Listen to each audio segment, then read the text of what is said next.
ഓം gum ഗണപതയേ നമഃ. അപ്പോൾ ഇന്ന് നമ്മളിവിടെ നോക്കാൻ പോകുന്നത് ഭരണി നക്ഷത്രത്തെക്കുറിച്ചാണ്. അതായത് ഭരണി നക്ഷത്രത്തെക്കുറിച്ച് തന്നെ ഞാൻ നേരത്തെ തന്നെ ഒരു വീഡിയോ അപ്ലോഡ് ചെയ്തിട്ടുണ്ടായിരുന്നു. ഇതിപ്പോൾ ഭരണി നക്ഷത്രത്തെക്കുറിച്ച് പറയുന്ന രണ്ടാമത്തെ വീഡിയോ ആണ്. കാരണം ഒരു വീഡിയോയിൽ തന്നെ എല്ലാം കൂടി ഉൾപ്പെടുത്തി കഴിഞ്ഞാൽ ലെന്ത് കൂടിപ്പോവും. അതുകൊണ്ടാണ് ഇങ്ങനെ ചെയ്യുന്നത്. നമ്മുടെ ചാനൽ ഇതുവരെ സബ്സ്ക്രൈബ് ചെയ്തിട്ടില്ലാത്തവരൊക്കെ ഉണ്ടെങ്കിൽ എത്രയും പെട്ടെന്ന് സബ്സ്ക്രൈബ് ചെയ്തോളൂ. ബെല്ലൈക്കൺ കൂടി അമർത്താനും മറക്കരുത്. അപ്പോൾ നമുക്ക് നേരെ ഭരണി നക്ഷത്രത്തിൻ്റെ ബാക്കി കാര്യത്തെക്കുറിച്ച് നമ്മൾ പറയാത്ത കാര്യങ്ങളെക്കുറിച്ച് നമുക്ക് പറഞ്ഞ് മനസ്സിലാക്കി തരാം. അപ്പോൾ എന്താണെന്ന് വെച്ചാൽ മേടം രാശിയുടെ 13°20' മുതൽ 26°40' വരെ വ്യാപിച്ചിരിക്കുന്ന നക്ഷത്രമാണ് ഭരണി. ഭരണി നക്ഷത്രം എന്ന് വെച്ചാൽ ഒരു ഉഗ്ര നക്ഷത്രം കൂടിയാണ്. ഇത് ജ്യോതിശാസ്ത്രത്തിലെ രണ്ടാമത്തെ നക്ഷത്രമാണ്. ആധുനിക ജ്യോതിശാസ്ത്രമനുസരിച്ച് 35, 39, 41 ഏറിയേറ്റീസ് നക്ഷത്രങ്ങൾ ഇതിൽ ഉൾപ്പെടുന്നു. ഭരണി ഒരു ഉഗ്ര നക്ഷത്രമാണെന്ന് നേരത്തെ പറഞ്ഞുവല്ലോ. ഇനി നമുക്ക് സ്വഭാവ ഗുണങ്ങൾ പറയാം. ഭരണി നക്ഷത്രത്തിൽ ജനിക്കുന്നവരുടെ ആകർഷകമായ വ്യക്തിത്വവും നല്ല പെരുമാറ്റവും സത്യസന്ധതയും കാര്യക്ഷമതയും ഉള്ള നക്ഷത്രമാണ് ഈ ഭരണി നക്ഷത്ര ജാതകർ. സാഹസികതയും ജീവിതം ആസ്വദിക്കുന്നവരും ധനം ഉണ്ടാക്കാൻ താല്പര്യമുള്ളവരുമായിരിക്കും. അപവാദം കേൾക്കുകയും ലക്ഷ്യബോധത്തോടു കൂടിയുള്ള പരിശ്രമവും കഠിന ഹൃദയവുമായിരിക്കും ഇവരുടേത്. കലയിൽ അഭിരുചിയും എന്തെങ്കിലും കുഴപ്പം കാണുന്ന പ്രകൃതവുമായിരിക്കും. നല്ല ആരോഗ്യവും ഉറച്ച ശരീരവും നിയന്ത്രണമില്ലാത്ത കാമവാസനയും ഉള്ളവരായിരിക്കുന്നു ഇവർ. പരിശ്രമത്തിനനുസരിച്ച് ഫലം കിട്ടാതിരിക്കുക, മദ്യപാനം, പുകവലി എന്നിവയ്ക്ക് സാധ്യതയുമുണ്ട്. സ്വാർത്ഥത ഉള്ളവരാണിവർ. വിധിയിൽ വിശ്വാസം ഉള്ളവരാണ്. നന്ദിയില്ലായ്മ ഇവരുടെ കൂടപ്പിറപ്പാണ്. പിന്നെ പ്രതികൂലമായ നക്ഷത്രങ്ങൾ: രോഹിണി, തിരുവാതിര, പൂയം, വിശാഖം, 4-ാം പാദം, അനിഴം, തൃക്കേട്ട. ഈ ദിവസങ്ങളിൽ പ്രധാനപ്പെട്ട കാര്യങ്ങൾ ഒഴിവാക്കണം. ഈ നക്ഷത്രക്കാരുമായിട്ട് സൂക്ഷിച്ച് ഇടപഴകണം.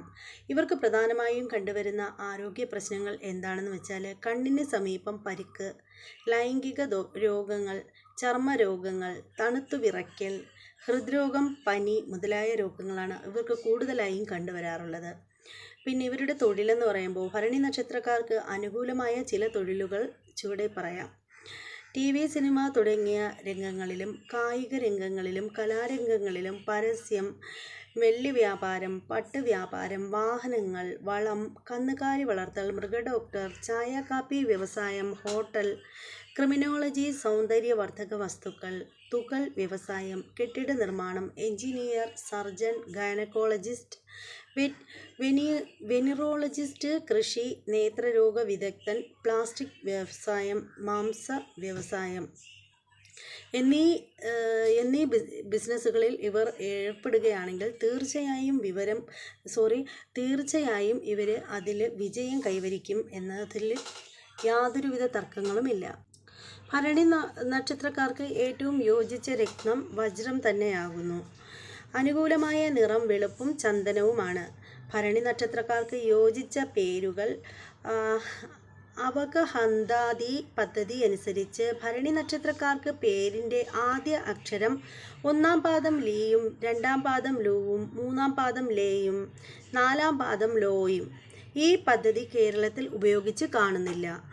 അം, ക്ഷ, ച, ഛ, ജ, ഝ, ഞ, യ, ര, ല, വ എന്നീ അക്ഷരങ്ങൾ ഒഴിവാക്കി മറ്റുള്ളവ സ്വീകരിക്കാവുന്നതാണ്.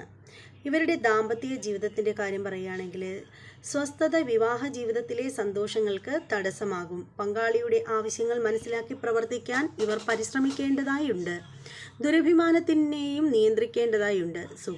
സുഖഭോഗങ്ങളിലുള്ള അമിതമായ താല്പര്യം ജീവിതത്തിൻ്റെ താളം തെറ്റിക്കാതെ നോക്കണം.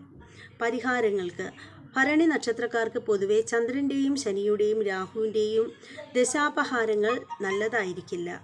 ഇതിന് പരിഹാരം എന്താണെന്ന് വെച്ചാൽ ലക്ഷ്മി ഹോമം ചെയ്യുക, ശുക്രശാന്തി ഹോമം ചെയ്യുക, ശ്രീ സൂക്ത നിത്യവും കേൾക്കുക. അതായത് ശ്രീ സൂക്തം നിത്യവും കേൾക്കുക.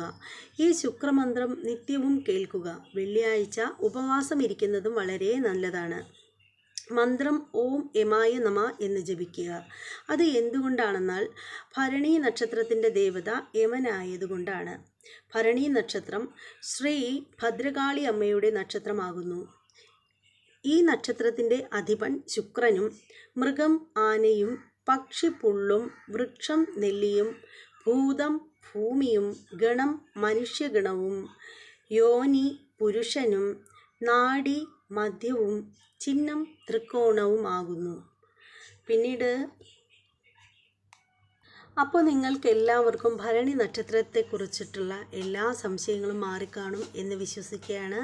നിങ്ങൾ ആദ്യമായാണ് ഈ ചാനലിലേക്ക് പോരുന്നതെങ്കിൽ നിങ്ങൾ നമ്മുടെ ചാനൽ സബ്സ്ക്രൈബ് ചെയ്ത് ബെല്ലൈക്കൺ കൂടി അനേബിൾ ചെയ്ത് വയ്ക്കേണ്ടത് ആവശ്യമായിട്ടുണ്ട്. പിന്നെ അപ്പോഴുള്ള നോട്ടിഫിക്കേഷനൊക്കെ നിങ്ങൾ എത്താനായിട്ട് ഇത് സഹായിക്കും.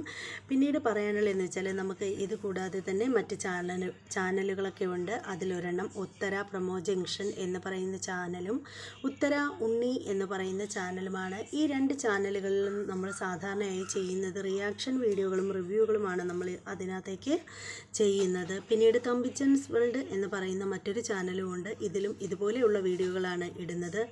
ആധ്യാത്മികമായിട്ടുള്ള കാര്യങ്ങളും ക്ഷേത്രങ്ങളുമായി ബന്ധപ്പെടുന്ന കാര്യങ്ങളും, അതായത് ഓരോ ക്ഷേത്രത്തെക്കുറിച്ചിട്ടുള്ള കാര്യങ്ങളും, പിന്നെ നമ്മൾ നിത്യം ചെയ്യേണ്ട കാര്യങ്ങളും, ആചാരങ്ങൾ, അനുഷ്ഠാനങ്ങൾ, ഇതേക്കുറിച്ചിട്ടുള്ള കാര്യങ്ങളൊക്കെ നമ്മൾ സാധാരണയായിട്ട് ചെയ്യുന്നതെന്ന് വെച്ചാൽ ആദിപരാശക്തി എന്ന് പറയുന്ന ഈ യൂട്യൂബ് ചാനലിൽ മാത്രമാണ്. അപ്പോൾ എല്ലാവരും, എല്ലാ ഭക്തജനങ്ങൾക്കും, എല്ലാ വിശ്വാസികൾക്കും നമ്മുടെ ഈ ചാനലിലേക്ക് സ്വാഗതം.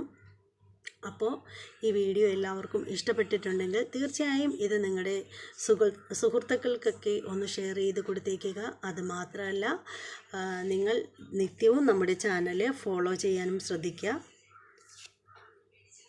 ഇനി നമ്മൾ നാളെ മറ്റൊരു നക്ഷത്രത്തിൻ്റെ വീഡിയോയുമായിട്ട് വരാം. അതുവരെ എല്ലാ സഹോദരങ്ങൾക്കും നന്ദി, നമസ്തേ.